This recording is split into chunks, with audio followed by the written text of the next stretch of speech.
This is the Crimson Corner with Bill Riley. Walks it into the end zone for a Utah touchdown. Your source for the best insight on everything happening in and around Utah athletics. Now, here's the host of the Crimson Corner, the voice of the Utes, Bill Riley.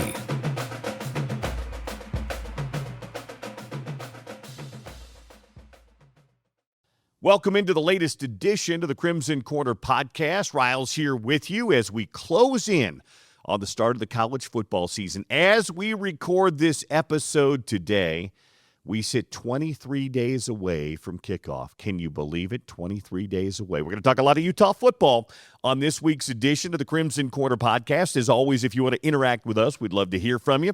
Rate us, review us well wherever you listen to this podcast. Share it with friends and give us a big thumbs up. But shoot me an email if you'd like to interact with the podcast. briley@huntsman.utah.edu. That's briley@huntsman.utah.edu. Utah football camp in week number 2 as we come up on 3 weeks till kickoff. We'll talk a little bit about camp so far. My questions of the week, last week's question, this week's question, we'll get a little response from you guys as well on this. And we'll take an inside look at the non-conference slate. The first 3 games of the season for the University of Utah. I'll give you my reaction to what lies ahead with Idaho, Arkansas, and Utah State. We'll have a special guest, a guy that knows and follows this football team very closely. Left a little sweat, left a little blood, and his shoulders as well on the turf of Rice-Eccles Stadium. My friend Jordan Wynn's going to join us to give us his thoughts on the upcoming season for Utah football. We'll go around Utah athletics as well, as the other sports seasons are just about ready to start too. You've got soccer practicing, you've got volleyball practicing, you've got cross-country practicing as well as football. So we'll talk about some of the other things going on around Utah athletics as well. And again, as always, would love to hear from you. A little feedback, a little response, a little opinion, a little answering of questions, a question for me, whatever it might happen to be. Shoot me an email, briley@huntsman.utah.edu. All right, we lead things off with Utah football, as we generally tend to do. As I mentioned, as we record this from the Eccles football building on campus, we sit 23 days until kickoff. We're in week number 2 of fall camp. It was a good first week as they kind of just reacclimated themselves to football again. The pads go on this week for Morgan Scalley's team. But per Morgan, 3 things that he really liked from the first week of fall camp. One was the continued improvement of the offensive line. I know there's so much talk about it's funny, I listen to a lot of national podcasts, a lot of national college football writers. They cannot get over the offensive line for Utah, despite the fact Utah has had a great history of developing and producing offensive linemen. They really believe this is going to be a sticking point for Utah football. I do not. You've heard me say this for a while, and maybe it's because I'm so close to the program. I think the offensive line is going to be good this year, and Scalley noted in the first week of fall camp, he continues to see improvement on that offensive line. The other thing he noted, wide receiver room is as advertised. It's the deepest that he has had here at Utah in his time as a player or a coach. He really noted to me last week 2 players that he really liked. Tobias Merriweather, who was in the program a year ago, big, long, lanky wide receiver, said he's had a good fall camp. And Nate Johnson, the former quarterback who returned as a kind of an offensive weapon wide receiver, he said Nate's had a good fall camp as well. The third area that he noted, versatility of the safety room. You've got Jackson Benny, who is clearly the most versatile guy in that entire secondary. You can line Jackson up anywhere he could play. Nate Tillman, Rabbit Evans, Nate Ritchie, and others. Scalley loves the versatility of that safety room right now for the University of Utah. The pads come on this week, and we'll get a little bit better look at how the trenches are coming along. It's just really hard to know what you've got on the offensive and defensive lines when they're not really hitting. They're not. I mean, they don't have pads on. They have their helmets on. They have shorts on, but they're not really popping those pads, and we'll get to see that at some point in time this week and get a little bit better look at the trenches. I'll be keeping my eye on both the offensive line and the defensive line, but my guess is they're probably getting pretty dialed in both those places, but you want to give yourself just a little bit of look at where they are in pads to just kind of give you that final view for where you really are. So that's where things are with Utah football as they begin week 2 of fall camp. And again, it's hard to believe, but we're just about 3 weeks to go until kickoff, 23 days as we record this podcast today. Now, I asked this question a week ago. My question of the week a week ago was, is there, in your mind, a trap game on this year's schedule for the University of Utah? You know what a trap game is. Coaches will never reference trap games because every game, every week is important. But fans and guys like me, we can talk about that. There's usually a spot on the schedule where you've got a couple of big games, one on one end, one on the other. Then there's a game that might fall in between that's maybe not quite on that same level for that particular team. And so I was kind of perusing the schedule a little bit, and I think there's a couple of places you might be able to put that. But for me, if I was going to identify a trap game on this Utah schedule this year, I'd probably say the Cincinnati game on Halloween. Why? One, because it's wedged in between Houston, nationally ranked program heading into the season, and, of course, BYU, the rival, the game, and maybe one of the best teams that you're going to face all season long. Two really good teams. You could make a case that Houston and BYU might be the best two teams Utah faces all year long on their schedule based on preseason ranking. Number two, it's on the road. Road games are never easy. They just aren't. And maybe Cincinnati isn't quite the team they were a year ago, but Scott Satterfield's a good coach, and that game's at their place. And number two, it's 2 months into the season and almost a month removed from your bye week. Remember, the bye week for Utah comes that first week in October. They play at Iowa State the last part of September, then they have a bye week. So it's almost a month removed from that bye week. So if I was going to probably identify a spot on the schedule that could be a trap game, I would probably go with that Cincinnati game.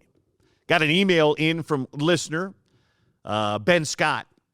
He said, Bill, Crimson Quarter podcast has been great to listen to. I really enjoy the information and insight about the program as the season approaches.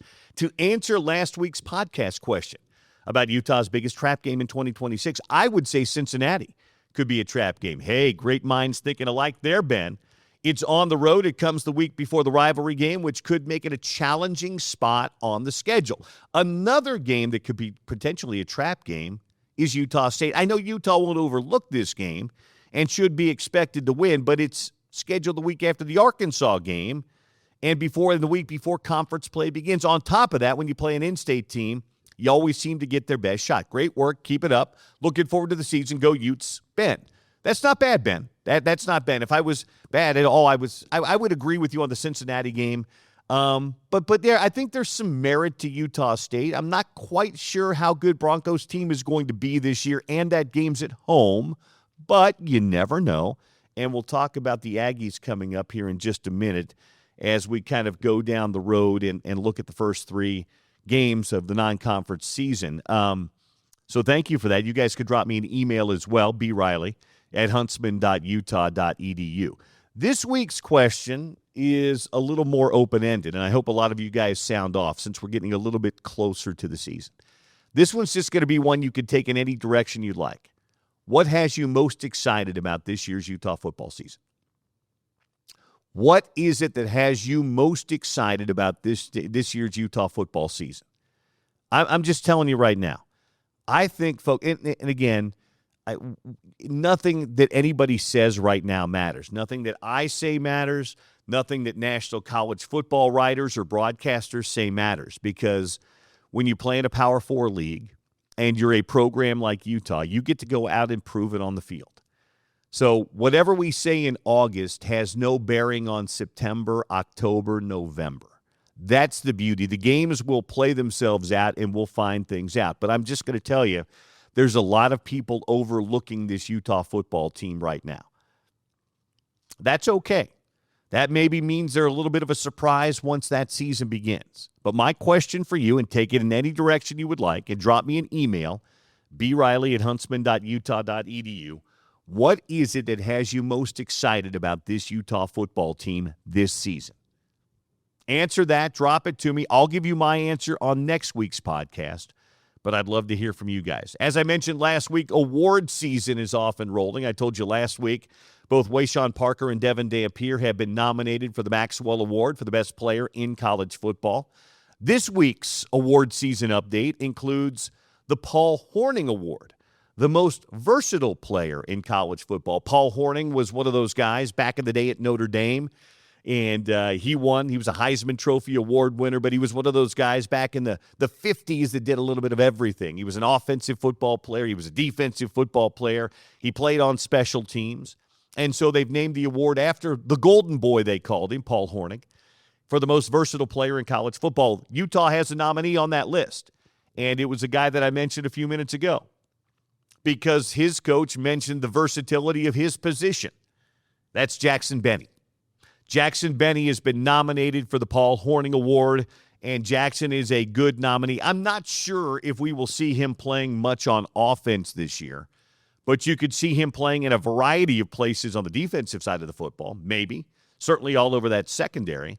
And he's a tremendous special teams player. He just simply is. He's blocked a number of kicks in his career already as a Utah football player. So, congratulations to Jackson Benny being nominated for the Paul Hornung Award. There will be more Utah names, I'm sure, coming here in the very near future. All right, before we bring our special guest in today, I wanted to take a look at the first three games. We'll do this over the next couple of weeks. We'll kind of take it in three-game chunks, if you will. The first three games of the non-conference slate, the first three games of the season are non-conference games. They're all at home.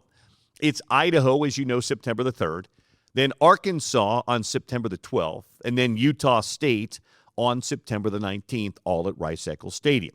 We'll start first with Idaho. They were a 4-8 team in the Big Sky a year ago. They were 2-6 in conference play. This year, they're picked 6th in the Big Sky out of 13 by the media. They have nobody on the preseason all-conference team, meaning no first-team players on offense or defense this year at Idaho. I'll begin doing a little bit deeper dig on the Vandals coming up, but it sounds like kind of a middle-of-the-pack Big Sky team coming in here to play Utah in the opener. That takes us to Arkansas. This was one of those games I was really excited about 4 or 5, 6 years ago when Mark Harlan told us that they were adding a home and home. One, because it's always cool to have an SEC program come to your place, but two, it's cool to go to SEC stadiums. We'll get to go back to Fayetteville in a couple of years to play the Hogs down there. This is an interesting Arkansas team this year. They were really bad a year ago. They were dead last in the SEC a year ago. They went 2-10. They won their first 2 games of the year, then they lost 10 in a row at the end of the year. They went 0-8 in the SEC. They fired their head coach, Sam Pittman, midway through the season last year. Bobby Petrino, the former Arkansas coach, was the offensive coordinator. He got play calling duties. He became interim head coach. They didn't win a game under Bobby Petrino. So they hired a guy by the name of Ryan Silverfield. He's the head coach of the Memphis Tigers. Group of 5 program, but they were really good. In his last 3 seasons at Memphis, they went 29-9, including back-to-back wins against Power 4 teams in bowl games. So Ryan Silverfield's a good coach, but he's completely overhauling the program. There's like 75, 80 new players on the team this year. As they begin camp, they don't have a quarterback right now. They've got the backup guy a year ago, KJ Jackson, and then he brought a quarterback with him from Memphis by the name of A.J. Hill, who was a pretty highly touted guy coming out of high school. But they had a horrific defense a year ago. They've added a ton of guys in the portal. They were okay offensively, but they're starting quarterbacks now in the NFL. So his name was, I believe, Talon Green. So it's a rebuild for Arkansas. They're going to have SEC caliber athletes, but it's going to be their second game. They're coming to Salt Lake City. We'll see what happens. Well, again, a hard team to figure, this Arkansas team. First-year head coach, completely revamping the roster. Third team they play is the Utah State Aggies. Bronco Mendenhall in his first year at Utah State last year went 6-7, and he went 4-4 in the Mountain West. They're now in the new Pac-12. They were tied for 6th. There's 8 teams in the new Pac-12. They were tied for 6th in the preseason poll. They've got McKay Hillstead. You guys remember McKay Hillstead. He's well-traveled. He was at BYU. Now he's back at Utah State again, so he'll be likely the starting quarterback. They've got a running back by the name of Javen Jacobs, who followed Bronco Mendenhall a year ago from New Mexico to Utah State. He was backing up at New Mexico, Nakari Rogers, who was at Utah a year ago. He had about 447 yards rushing and 5 touchdowns a year ago. He wasn't the lead guy a year ago. And then on defense, they're led by a guy named Brevin Hamblin. He's a safety. Spent the last year at Utah State. Before that, he was at Utah Tech. It's hard to say really what he's got this year. He had to replace a lot of players, had to replace Kevin McGivern, his offensive coordinator, who's now at the University of Utah. So I would expect, as all Bronco Mendenhall teams are, them to come in here to compete, to play hard. It'll be a little bit of a reunion between Bronco and Devin Dampier because Devin played for Bronco that 1 year at New Mexico. Jason Beck was, of course, the offensive coordinator. But these are 3 games that Utah will be favored in all of these games. And they're non-conference games, and they're at home, so you probably like Utah's chances. But that's the non-conference slate. Next week, we'll look at the first 3 opponents, maybe the first 4 opponents of conference season, which are not world beaters by Big 12 standards, but we'll talk about them coming up a little bit next week here on Crimson Corner. Coming up next, though, here on the podcast, we're going to talk to a special guest, a guy that knows this program well. He played here. He had a good career. He did. Jordan Wynn had a really good career. I always wonder, and I'm sure he does too, how much better the career might have been had he been able to stay healthy. He just had those chronically bad shoulders. But he was a good leader. He is a great dude, friend of mine, and he knows and loves this program well. So I want to get his thoughts a little bit on what his expectations are for Utah football this year. We know on the outside, a lot of people are taking that wait-and-see approach, which there's nothing wrong with. But we'll see what Jordan has to say and his expectations, especially with Devin Dampier and Bird Ficklin, such a unique quarterback room. We'll talk to Jordan Wynn next. The best insight on all things Utah athletics. It's the Crimson Corner Podcast. Next up on the Crimson Corner with us today, a good friend, a former Utah quarterback. He's now traded in his football credentials for his fan credentials. He just roots them on from the stands now on Saturdays. Former University of Utah quarterback, and I just wanted to get his big picture thoughts on the program, the year, the transition in coaching, all that stuff with my good buddy Jordan Wynn. How are you? I'm good, Bill. How are you? I'm doing great. You excited? I mean, as we tape this thing, we're about 3 weeks from the season. Can you believe it? It's crazy. It's crazy. Time flies, man. Excited to see the first game under the Morgan Scalley era here. So you've known, I mean, Scalley was on staff when you played. So Yeah. you know, and anybody that's been around the program's known that he was kind of the guy in waiting for a while. But you know, as that transition happened, and as you've kind of watched the program come together under him and the hires and some stuff like that, what's kind of been your family perspective, but still on the outside looking in perspective in this, Jordan? Yeah. I mean, obviously super excited for him, like you mentioned. Been the coach and waiting for a while. I mean, when I stepped foot on campus, he was the safeties coach. Moved into the D coordinator role and just has continued to climb. I've mentioned it a few times talking with you. I don't know if there's a bigger Utah man out there than Morgan Scalley. And so excited about that. I think looking at the staff he's put together, obviously, keeping a couple guys on the defensive side like Sharif Shaw is big. But bringing on a guy like Jordan Gross, big name, Utah guy. Anytime you have guys that this is their alma mater, it just means a little bit more. And so I'm excited. I think he's done a good job with the staff he's brought in. I think the team is loaded. There's some positions to backfill, but anytime you get the QB back, it's always a good sign. Yeah, we'll talk QBs in a second. You mentioned something interesting because I talked to all the coaches this summer for my Under the Headset podcast, which is running parallel to this one right now. And it was interesting. They were all very excited about being back. Not only just the guys, too, that were Utah guys, but they were very excited to be on staff with Morgan, and there was a real buy-in. I didn't get any sense that this was a stop-off job for them. I kind of got the sense that these guys were all committed to building this thing, kind of going next level in this new era of college football. Yeah, and that's something that's, I would say, fairly unique in the landscape of college football. Retaining staff members is one thing. Typically, if you're being successful, it's challenging. Ask Nick Saban. That guy got pillaged every year.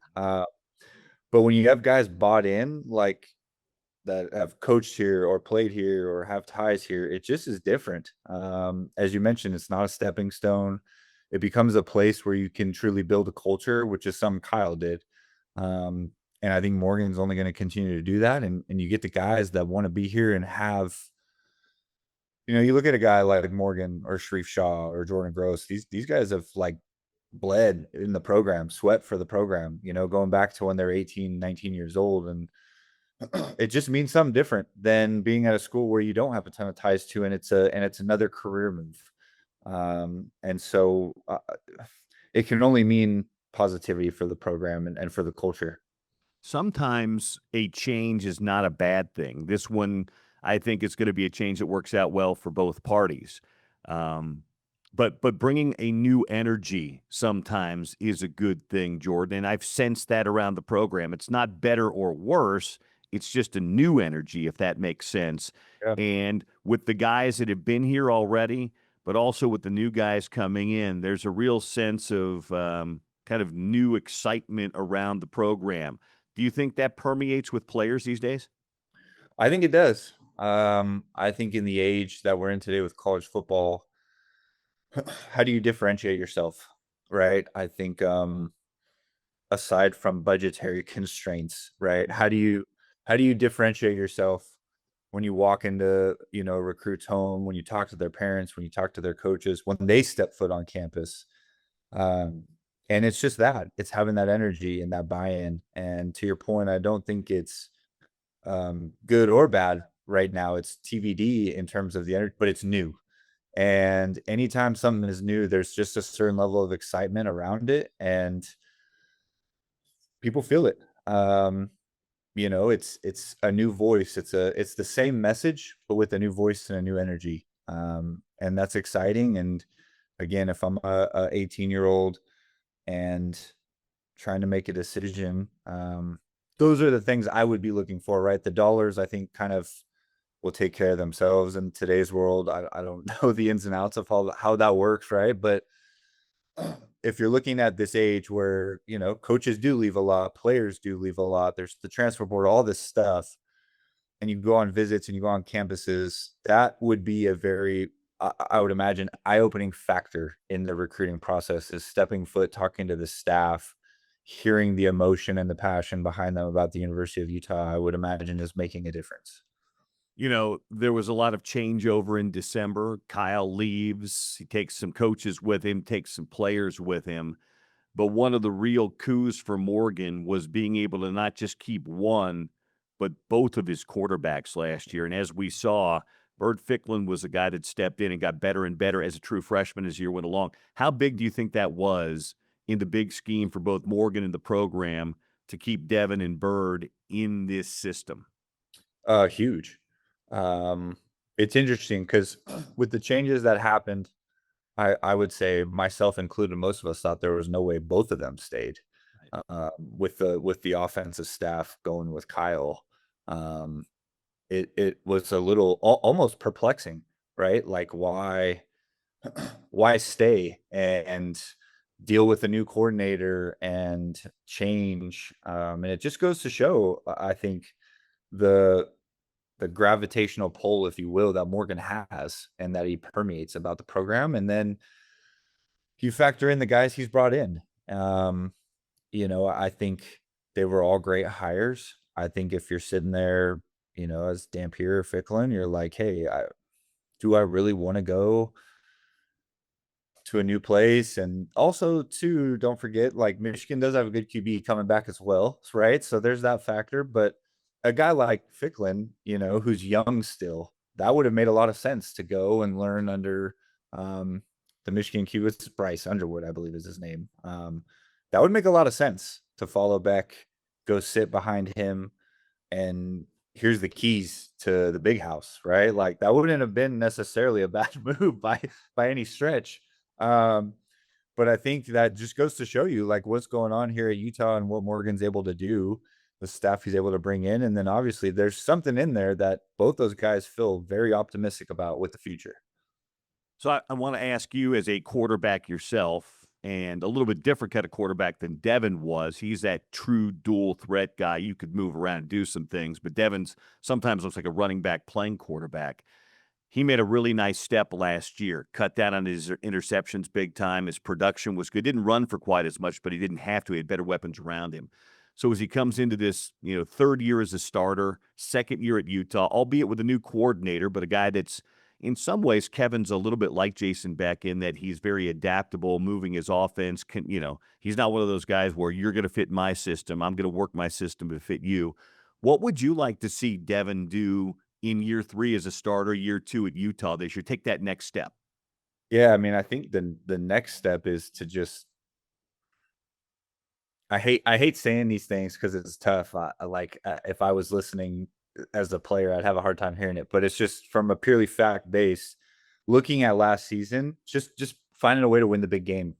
If you look at the Texas Tech game, those are good teams, right? Like you look at the team down south.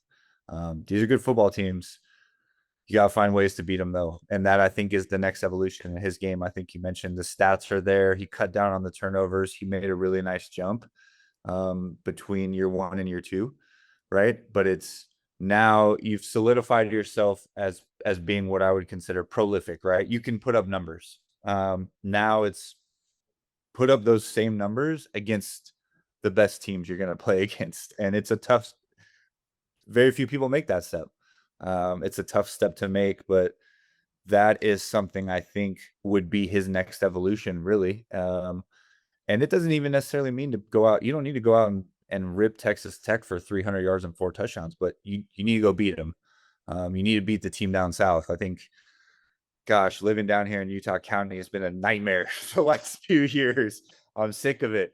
We've got to find a way to beat those guys. And if he does that, look, the schedule's set up in a way, aside from Arkansas at home, could be a little tricky. It's a good program, but we're sitting here again in August talking about the sky is the limit for this program. Playoff run is well within the realm, I think. And it goes as the QB goes. That's also why it's important, though, that they kept Ficklin, because that stability, time and time again, every year we've seen at the quarterback position, things happen. Guys miss a game or two. I'm guilty of it more than anybody.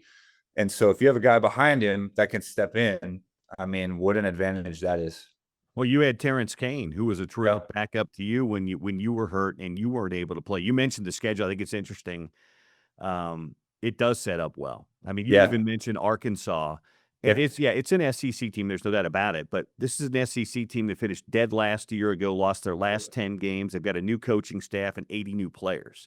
Yeah. And how's that? 80 new players. How crazy is it? And the second game coming to Salt Lake City. They're not going to be a finished product or anywhere near it at that point in time. And then you've got conference season, Iowa State, completely new roster, new coach, Colorado, a pretty overturned roster. They were 3-9. Kansas turned their roster. Nothing's a layup. These are Power 4 games. You got to show up. But for a team that's maybe trying, and a coaching staff going through it for the first time, now the schedule gets tough on the back end. There's no doubt about it. Sure. But the way it lays out early, I think is pretty advantageous for Utah to try to find their footing, especially, again, I know a lot of people have made a lot about the offensive line, and I'll ask you about it, but these are guys that have been in the system. Maybe they haven't played a ton of reps, but 3 of the guys are veteran guys from you that have been behind Fano and Lonu and those guys that have been around. Some of them may have played with you. They've been in the program so long, George. But I really think between the schedule and other things, it gives Utah a real chance to kind of find its footing early. Yeah, I agree 100%. And I think not only find your footing, but the further removed I get from playing and just being as a true viewer of all sports, the more you start to realize as well how big like self-confidence and momentum is. And it's this odd thing that momentum especially, but self-confidence in going into the back half of the season looks very different if you're 5-3 versus if you're 8-0. Right. No matter how good or bad the team is or whatever they're working on, that ability to go into a week feeling really good about yourself and what you've been able to put out there is a night and day difference than if you're coming off back-to-back losses and you're reeling and trying to rewrite everything. And so you look at the way the schedule sets up, I agree, it's incredibly advantageous for the Utes. You want to go into games, you want to go into big games feeling good about yourself, not feeling bad about yourself. I mean, I look back in 2010, we lost to TCU at home, bad, and then we went on the road and played a good Notre Dame team, but we should beat them. We were feeling bad about ourselves. We had no confidence. Totally different game. If we find a way to beat TCU and walk into Notre Dame, we probably boat racing by 20 or 30. And that's just the mental game. And so when you have a schedule set up like the Utes do, one, yes, you get to kind of iron out the kinks, what have you, work through the changes. But you rattle off and start stringing together victories, momentum and self-confidence becomes a really powerful thing. So what are you most interested in or curious about or questioning as you watch from afar as we sit here 3 weeks from the season? Yeah, good question. A couple of things. I think seeing Dampier, his evolution, always QB, the team goes as the QB goes. It's that'll never change. I'll tell you one thing I am very interested to see, because I think it's very fascinating, and there's very few guys that do it at a very high level, is Morgan calling the defense and running everything else. Unless I'm missing something, I think Colton Swan's calling the defense. Okay. So I'm curious to see how he does calling the defense, because I think it's really difficult to be a head coach and call a defense or offense. I think there's very, very few guys that can do it. So it'll be very interesting then to see, because it's been Morgan's defense for so long, bringing exotics on third down, though all those things that Morgan excelled at, the true tacticianer that he is, X the nose guy, how he passes that off and how Colton Swan does with that. And I think Colton's been here, what now? This is year 9. 9 at Utah. Yeah. Holy smokes. Okay. I've been removed for two. Sometimes I'm like, man, I was just playing like 2 years ago. And it's like, no, I'm 36. Chill out. But seeing that, I think, is very fascinating to me. Anytime there's a head coach not calling the plays that is always that dynamic, very interesting, because he's gonna have to fight his own urge to get on there. This is something that fans have talked about Kyle for a long time. How much do you interfere? What do you say? How much freedom do you give them? When stuff hits the fan, for lack of a better term, what happens? All of these things that go into play calling. That side, having been a player and a coach, that side's really fascinating to me. Well, I'm with you on this. I'm just curious to see how Colton calls it. Yep. But I don't think the defense is going to change a great deal. It hasn't in 30 years. I would hope it wouldn't. It was Fred Whittingham's defense. Of course. It became OG Kyle's Fred. defense. Yeah. Then it became Gary Anderson's defense. Then it became Kalani Sitake's defense. Then it became for a year John P's, and then it became Morgan's. But the bones of that defense were always kind of the same. So, but I'm with you. I because every one of those guys I just mentioned put their own twist. They put their own twist on it. Correct. And I think I would go as far as to say, out of all of them, at least from my chair, right, Morgan might have been one of the better ones at specifically like dialing up pressure. At the right time. Do you think it's because he played in that defense and he knew it inside out?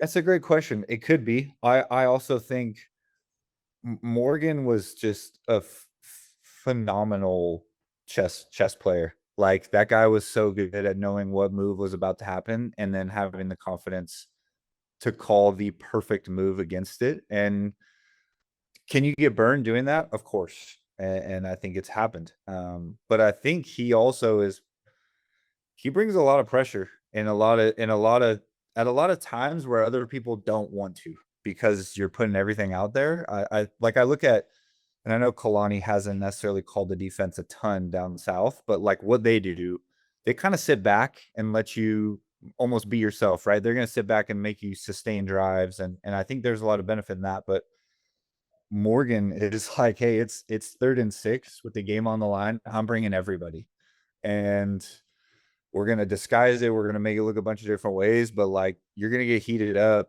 and it's something that I think his own spin on that piece, like from my chair, was so fun to watch. It's And funny so you say that because on the other side, I'm really interested to see Kevin McGivern and what he does, because Kevin's been a very successful offensive coordinator, quarterbacks coach at some lower levels. Even last year at Utah State, shoot, he made Bryson Barnes an all-conference route-less quarterback. Yep. But he's never had this much talent Yeah. to work with. He's never had this much, not just a quarterback, he's got 2 of them, but the running back room is super deep. The wide receiver room is super deep. And then you've got guys that are just kind of weapons. A guy like a Nate Johnson, who you can line him at Hunter Andrews, guys that you can line up in a lot of different places. So how does Kevin do this? There's only, as you know, as a quarterback, there's only one football, but there's a lot of dudes who can make plays on this offense. Yeah. I think too, that's something, the brief, instances and highlights I've seen of what he did up at Utah State and just his track record, right? It seems like he does a good job of moving the ball around and to your point, molding his bigger picture scheme into what he has, right? He's not going to come in and say, here's what I do, we're going to figure this out. It's like, here's what I would like to do. But to your point, like, how do we get Nate Johnson on the field, and where do we put him and get that guy? Should have, I don't know, Bill, 10 touches at least a game in my opinion. The guy's electric. Like Ficklin should have a handful of touches. Then you start getting into the running back room, the receiver. I mean, to your point, there's a lot of mouths to feed, but I think within his system, it would appear at least he has the flexibility and the knowledge to be able to space you out and make you cover the whole field and utilize all those weapons. But yeah, it is something that's like it'll be something fascinating to watch for sure. Well, Utah hasn't had a 1,000-yard receiver since Drez Anderson. Crazy. Izzy Drez was the last guy. But to be honest, Jordan, I'm not sure if they get one this year because of that point you just made. Yeah. I could see him having 4 guys between 500 and 800 yards receiving. Yeah. But because the ball has to be spread around, Totally. I don't know if you get that guy that has 70 catches and 1,100 yards. I think you might have a bunch of guys that have 45, 50, 60 catches and 800 yards. Yeah, which, I mean, again, it's it makes you harder to defend. It does. It certainly does. I look back, like even like 09, my freshman year, we got guys like David Reed and Jeremy Brooks and Matt Asiata and Eddie White and Kendrick Moyai and all. It's like, what do you do, right? And it's like, you put them all on the field and get them the ball and let them do what they do best. And so statistically, you might not see a guy with 70 catches, 1,200 yards, and 15 touchdowns. But if you see 3 or 4 guys all with 30 to 50 touches, 8 to 10 touchdowns, the running game, it gets really tough to defend, right? I would say flipping that's a lot harder to defend than walking into a game week saying, here's their guy who has 80 catches, put our best guy on him on an island, get him out of the game. All these other guys have kind of yet to do much. It's a lot easier to game plan. And so how do you get all those guys the ball? That's going to be the question. Hopefully we get answered. Again, I don't know if we see all of it in the home opener, right? I think that'll be a little. I would be very surprised if Kevin McGivern emptied the bag against Idaho. We see a little vanilla-ness in that first game, but certainly over the next couple weeks after that, it'll be interesting to see what they do, where they put people, and again, hopefully light the scoreboard up. Yeah, I think I've said this. I think it's going to be a good offensive year. Utah's had good offensive years. Under when Ludd was here, those couple of Pac-12 championship years, those were terrific. And again, he had a lot of weapons too. He had Covey, he had a couple of running backs. He used Kincaid and Keithy. He had Devon Vele outside. There were guys to throw to. I think I don't know that the offense looks the same as what Ludd ran, but I think the from a production standpoint, I think you're going to see probably maybe similar numbers. Yeah. And I think even to that point, looking at those teams, like what was the jump Cam made those years? The jump was he was already fairly prolific. He did it in the big one, right? I go back to probably the most fun I've ever had watching from the stands, the SC game, going for 2 for the win, right? Like you look at games like that, that's how you really put a bow on your career. But that goes back to something you said earlier too about confidence. Yeah. One thing Cam, and I always said, well, he was a great quarterback, but his superpower was his swagger and his confidence. Everybody in that huddle, everybody on that sideline, even his head coach, believed that Cam was going to make a play in a big moment to help Utah win the game. Yeah, and that's that next evolution, right? For Devin, it's we know you can be prolific. Now it's when the chips are on the line in the big game, everybody knowing exactly who's the ball's going to go through, right? And being able to execute and win. Those are how you become great. You look at any great athlete. Everybody in the building knows exactly what's going to happen, and you still go out and make it happen. That's the next step that I think everybody would love to see from him. Well, I'm excited for the season. It sounds like you're excited for the season. I can't wait. I appreciate you doing this, and hopefully I Always. see you at a couple of games this year. We get you out of Utah County. Yeah, get me out of Utah County anytime, please. Thanks, Jordan. All right, Bill. The best insight on all things Utah athletics. It's the Crimson Corner Podcast. A big thank you to Jordan Wynn for taking a few minutes with us on the Crimson Corner today. It's always great to get his perspective on things. I know he'll be looking forward to watching this team this season. They kick off September the 3rd, but the athletic season at Utah begins a lot sooner than that. In fact, this week it begins.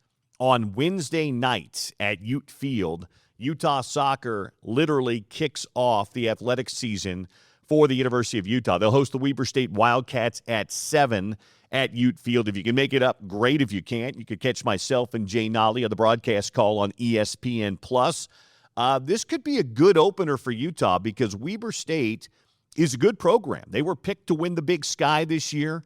They've got 4 returning all Big Sky first-team players preseason this year, and it could be a good test. Hideki Nakata's team lost last week to Colorado in an exhibition game, 1-0, but the only goal they gave up was an own goal. So in many ways, they played Colorado toe-to-toe. Colorado's preseason number 13 in the country. So they played well in that exhibition. I expect a good season from Hideki's team, and we'll get our first real look at them on Wednesday night, taking on the Weber State Wildcats at 7. They'll be home a couple of weeks after that. Their next game will be on the road. Now, Utah Volleyball, their season doesn't open up for a couple of weeks still, but they'll have their first exhibition coming up Saturday, also against Weber State, 3 o'clock at the John M. Huntsman Center. It's open and free to the public. You may have heard Alyssa Dorico talk a little bit about that last week when she was on the podcast with us. They want fans to come out and check them out and meet and greet with the team and all that good stuff, but it's going to be interesting. They were picked 8th in the preseason Big 12 poll, which Alyssa kind of alluded to. She kind of expected that. But again, I think there's some unknowns. They brought in a bunch of new players this year, and it's a new head coach. Beth Lanier was there for 35 years, and now Alyssa's taking over. So there's nothing wrong with a little outside skepticism. It can serve sometimes as some motivation. So Utah Volleyball on the court at the Huntsman Center Saturday at 3, open to the public and free if you want to come up and check it out on Saturday. And then a week from Saturday will be Fan Fest at Rice-Eccles Stadium, August 22nd. Parking and admission are free. They are encouraging you, though, to get your tickets in advance. It's going to be a ticketed event, but they're free. You can go to UtahUtes.com, find the information right there on how to get your tickets for Fan Fest, and more information there. I'll be there that night interviewing some of the players and coaches from the different sports. There'll be lots of interactive games and fun for the kids, a chance for fans to meet athletes from all the different sports at the University of Utah, including football. All of that beginning at 6 o'clock is when the doors will open on Saturday night, August the 22nd for Utah Fan Fest. And again, go to UtahUtes.com for more information on Fan Fest and how to get your free tickets in advance. One other note, Utah men's basketball, we got their non-conference schedule late last week. And it's going to be kind of interesting. There's a lot of home games on the schedule. In fact, all but the Charleston Classic are home games. And there's some good teams on the non-conference home slate this year. They're going to open things with an exhibition game on October the 21st against the Oregon Ducks at the John M. Huntsman Center. So that begins things. So you can kind of get your first look that night at the exhibition game against Oregon, October 21st. The home slate includes, and I believe the first home game is November the 2nd, you've got Long Beach State, Towson, Weber, Washington, Eastern Washington, the Cal Bears, Cal Baptist, Abilene Christian, Portland, Sam Houston State, Southern Utah, and Air Force. The only time they will go away is a couple of games at the Charleston Classic right around or just before Thanksgiving, where they've got a good field there too. Dayton is there, Minnesota is there, Northwestern is there, Va Tech is there, Oklahoma State is there. So it looks like, on paper, the non-conference schedule's been up just a little bit for Alex Jensen's team. And again, you can go to UtahUtes.com and get all the information on the Runnin' Utes and their hoops non-conference schedule. We're still probably going to have to wait a few weeks to find out what the Big 12 schedule looks like. We know the opponents, and that was put out months ago, who Utah will play. We just don't have the days and times for those just yet. But when they do, we'll talk about them here on Crimson Corner. And, of course, your source for all Utah athletics information is UtahUtes.com. Again, would love to hear from you. Drop me a message if you want to react to anything we talked about on the podcast today. B. Riley at huntsman.utah.edu. That's B. Riley at huntsman.utah.edu. Also, rate us, review us, give us a good thumbs up, give us a good review wherever you listen and get this podcast. We like that stuff. And again, sharing is caring, as my good friend Gordon Chiesa likes to say. So please share this podcast with your friends. Spread the gospel of the Crimson Corner, and we'll get things out and spread and keep cranking out good content for you every week. We still have a few more editions of the Under the Headset podcast as well. Same place you get this. Me talking to Utah coaches and staff leading up to the season. It's gotten great reaction as well. So if you like that stuff, share the Under the Headset podcast as well. Big thank you to Nikki Pena for producing today. Big thank you to you for listening, and Jordan Wynn for joining us. Until next week, I'm Bill Riley. This has been the Crimson Corner. Go Utes.